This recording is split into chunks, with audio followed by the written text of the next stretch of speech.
আসসালামু আলাইকুম ওয়া রাহমাতুল্লাহ। প্রিয় দর্শক, আপনি কি জানেন একটি নেকি করলে আল্লাহ তাআলা তার বিনিময়ে কয়টি নেকি দেন? অথবা একটি পাপ করলে আল্লাহ তাআলা তার বিনিময়ে কয়টি পাপ লেখেন? জানতে হলে ভিডিওটি প্রথম থেকে শেষ পর্যন্ত মনোযোগ সহকারে দেখো। হাদিসটি হলো হাদিসে কুদসি।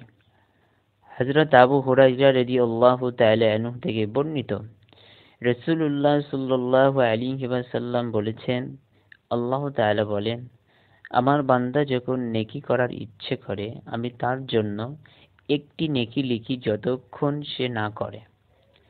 যখন সে করে আমি তার জন্য 10 গুণ বেশি লিখি নেকি।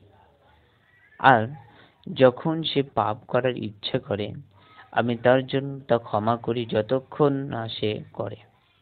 অতঃপর যখন সে তা করে তখন আমি তার সমান লিখি। রাসূলুল্লাহ সাল্লাল্লাহু আলাইহি ওয়াসাল্লাম বলেন, ফেরেশতারা বলেন, হে আমার রব, আপনার এ বান্দা পাপ করার ইচ্ছে করে, যদিও আল্লাহ তা বেশি জানেন। তিনি বলেন, তাকে পর্যবেক্ষণ করো, যদি সে করে তার জন্য সমান পাপ লিখো, যদি সে ত্যাগ করে তার জন্য তার নেকি দ্বারা পরিপূর্ণ করো, কারণ আমার জন্যই সে তা ত্যাগ করেছে। সুবহানাল্লাহ। প্রিয় দর্শক, ভিডিওটি ভালো লাগলে বেশি বেশি করে শেয়ার করো যাতে মানুষের কাছে পৌঁছে যায়।